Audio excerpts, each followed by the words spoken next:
card. Ano po? Ang alam po natin talaga. Opo. Babawalan yun. Oo. Kasi yung anak ko, hindi ko pababayang anak ko siya. Pasensya na. Opo, pasensya na rin po ha. Hindi mahina ang preno.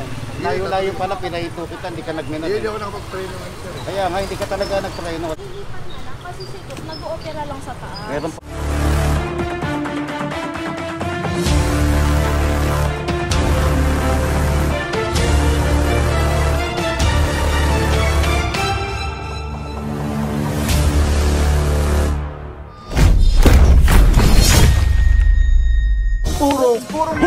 Purong pagmamahal.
Hindi po, purchasing po kasi ako. Kaya lang ako din kasi kumakausap sa mga pyesa nila pag nangailangan sila. Paso yun na lang po ma'am yung driver para may neutral po. Para may iwan lang, may isama na, may labas na rin. Magsama na lang po kayo ng driver, ha? Sige po. Sige po ma'am, salamat po.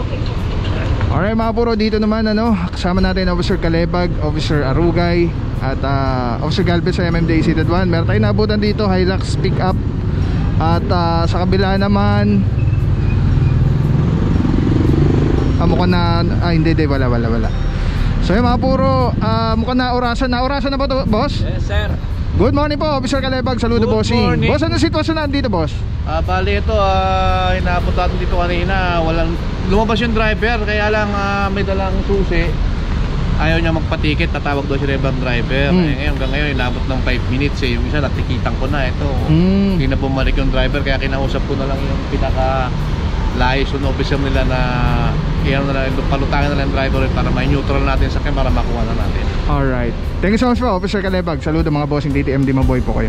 So yung mga puro, yung pala sitwasyon natin, meron driver, kaya lang hindi nag-present ng license. So nung ganap ng panibagong driver, so wala na lumabas. Tapos kinakausap na lang ng team natin yung liaison officer para hindi na rin may stress yung sasakyan, mag-cooperate na lang para in-neutral yung sasakyan. Alright, samantala doon naman may mga natikitan din po tayo at may natikitan din dito as per Officer Calebag. Again, mga puro, kabilang side meron pong one side parking, so pwede po sila mag-park doon, pero dito side na to bawal po. Alright, let's go guys. Baba ka na lang para... May dala ka bang lisensya, sir? Meron. Ayan. Ipapasama, hindi siya yung driver kasi sir. Okay, Pero ipapasama ko na lang po. Kasi siya na lang po magdadala rin pabalik dito. Tapos, pero marunong ka ha? Siya marunong sir. Buksan mo yung buksan mo yung... Alright mga puro, nag-cooperate na yung may-ari at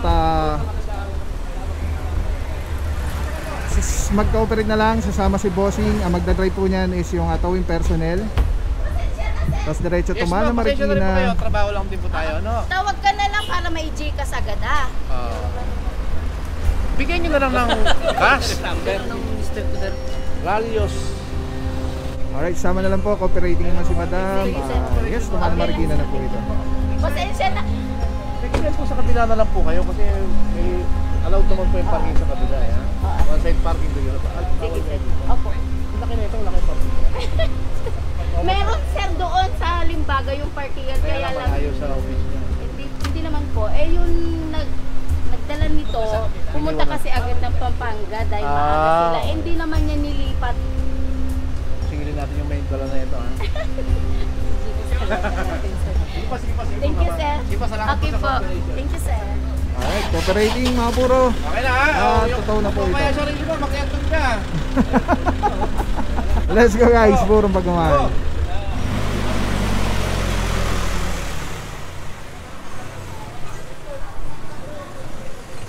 Ay mga puro, Scout Rallios pa rin po. May naabutan tayo dito, isang CRV, Officer Tarea. Good morning sir. Saludo bossing. Tapos meron pa ditong isang Subaru. Ganda ng sasakyan. Dalawa SUV, nakapark po sila sa bawal na side. Sa kabilang side po, pwede naman po, one side parking. Thank you boss. At dito naman, eto meron pa tayong naurasan na isang Toyota Rush na kulay brown.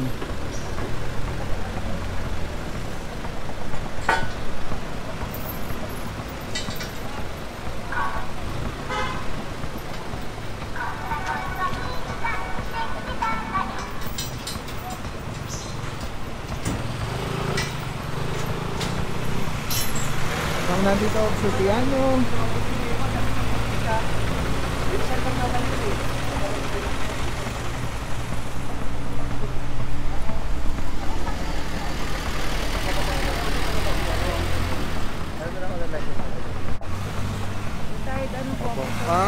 po natin talaga?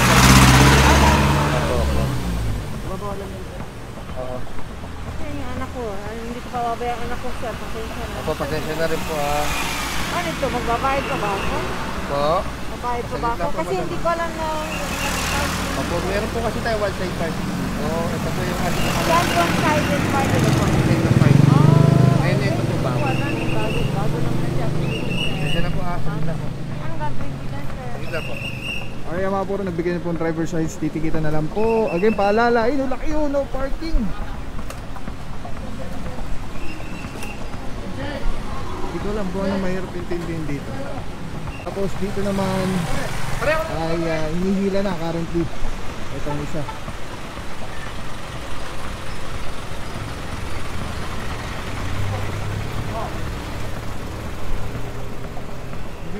Ay, walang helmet.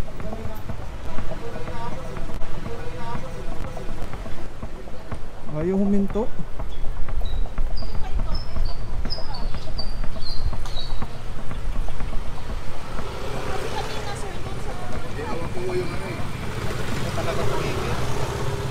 Hindi mahina ang preno.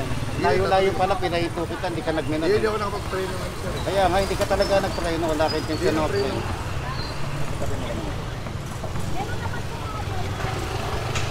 Mga puro, nakita natin talagang ano. Kala ko tatakbo eh.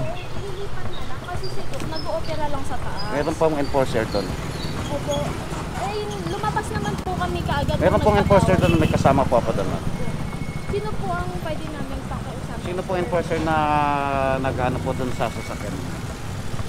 Nagtuturo na kasi sila. Kaya mga puro, may naabutan tayo dito, no? Parang hindi hindi hintusin na bossing. Kala ko mapapahabol na naman si Officer Francisco. Riding without helmet po. Ayan, ito ang violation at yan ang penalty.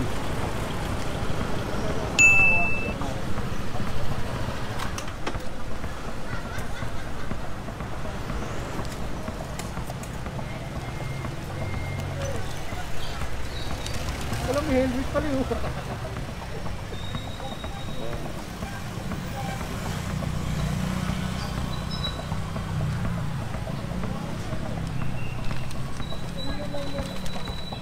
Sige lang po tayo ng ORCR. Tapos nag-cooperate naman na si bossing. Papatiket na lang po siya. Nagbigay na po siya ng driver's license.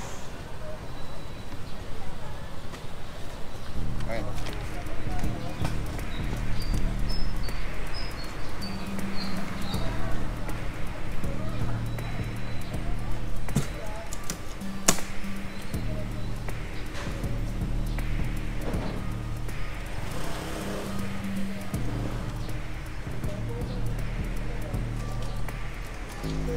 Parang taga dito pala yung ano, Derma Medica, yung sasakyan. Parang may parking naman sila, kaya lang andito po nakapark yung ano, yung kay Doc yata ito.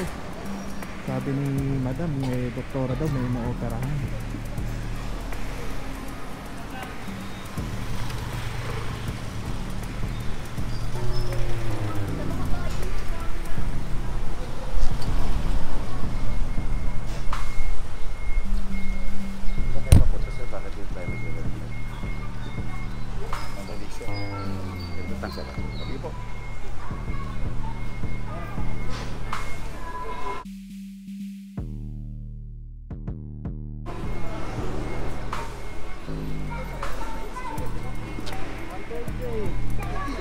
Iba yung sa akin.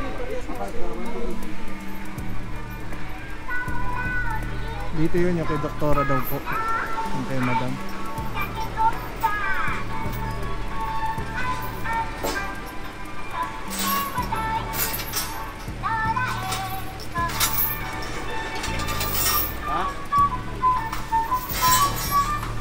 Ayun, tabay lang po mga puro, ilahin na po ito. Let's go guys. Pag-enforce ng batas trapiko dito sa Metro Manila, para-parehas na schedule of fines and penalties ng bawat violation na karaniwang babaylet ng mga motorista. Sa phase 1 niya, wala pa yung device natin. So ngayon, yung paninikit, pangkaraniwan natin ginagawa, patuloy pa rin gagawin yun. Nakasanayan na, yun pa rin yung gagawin. Hindi ko kumpiska na lisensya at i-issue lang ng ticket. Pero ngayon, plus demerit points. Nakakonekta kasi yung system natin ng bawat LGU sa database ng LTO. So ibig sabihin nun, kada huli ng bawat LGU and MMDA ay naka-record sa database ng LTO. So ibig sabihin nun, bawat huli merong kaakibat na demerit points. Depende sa bigat ng offense o nagawang violation ng isang motorista ay doon na katumbas na demerit points. Contestable naman din yun. Pwede mo i-contest within 10 working days. After which, saka lang mag-aalarma sa LTO pag hindi mo binayaran agad or hindi mo kinontest yung ticket na issue sa'yo. Yung demerit points ay napaka-importante rito dahil pag kahit 10 years or 5 years yung validity ng inyong lisensya, ay pwedeng kumpiskahin ng sinamang enforcer ang inyong lisensya kapag may tala sa record na humigit ka na sa 10 demerit points or meron kang outstanding or hindi binabayarang multa. Pag hindi mo siya binayaran o hindi mo siya kinontest within the 10 working days, yung pangalawang offense mo palagi ay pwede na kumpiskahin din ang iyong lisensya. Kahit saan ka mahuli, pwede mo naman rin siyang bayaran anywhere. Nice. Pwede ka magbayad sa counter ng over the counter ng bawat LGU sa City Hall. Also, yung mga payment scheme, electronic payment scheme, nice, katulad ng GCash, Paymaya, and other sa mga bangko na katuwang natin sa e-payment. May limitation siya ng tatandaan po natin ang pagkakaroon ng lisensya ay isang privilege siya. So, ang gobyerno, through LTO, pwedeng bawiin anytime yung lisensya once you committed the maximum number of demerit points. So, initially, pag more than 10, mga pwedeng confiscahin and review yung license mo, pwede kang masuspend. Depende kung anong kabigat ang inyong mga committed violations. Or pag umabot ka ng more than 40, that's the time na pwede na sigurong i-revoke ay yung lisensya dahil nga sa sobrang dami na ng iyong violations. So, nakagawian dati na bayad ka lang, multa lang, tapos wala na. Pwede ka nang takbo lang ng takbo, violation ka ulit. Bayad ka ng multa at walang kaakibat na demerit. But this time, through RA 10930, kaakibat po doon yung demerit points ng bawat violation. So, nabibilang na po ang number of violations committed ng isang motorista or driver. Sa ating mga kababayan, sana sumunod lang po tayo sa mga lituntunin ng batas trapiko. Ito ay para sa isang road safety measure. Ang intention po natin dito ay magkaroon ng disiplina sa ating lansangan sa pamamagitan natin mga enforcer, sa ating mga motorista. Sumunod lang po tayo, magkaroon ng kaayusan at disiplina para magkaroon tayo ng maayos ang daloy ng trapiko at mabawasan po yung insidente ng mga banggaan o road crashes. Kami po yung umaapila sa inyo, magkaisa po tayo, pagtulungan po tayo para sa kakaunlad ng ating lungsod, para kakaunlad ng ating bansa. Bibig shoutout lang Telesim Philippines. Grabe, sobrang solid nito mga puro. Ito lagi natin kasama sa mga operations, sa mga vlogs natin. Tatanggalin nyo, twist nyo lang yan to the left. Tapos ayun na, pwede mo ng handheld camera na siya. Tapos, ang ganda. Diba? Hindi ka mukhang yung parang may nakasabi sa'yo na weird. Ganda. Ganda ng kulay. Pogi-pogi pa rin. LSC number 1. Let's go. Purong pagmamahal. Maraming salamat sa'yo. Walang papapaw. So, thank you so much sa walang sawang support, tiwala. Wala akong masabi kundi thank you so much. Thank you sa Panginoon at ingat kayo palagi. Again, kung wala akong nagpapapaw. So, thank you so much. God bless you. Purong pagmamahal. Thank you so much. God bless.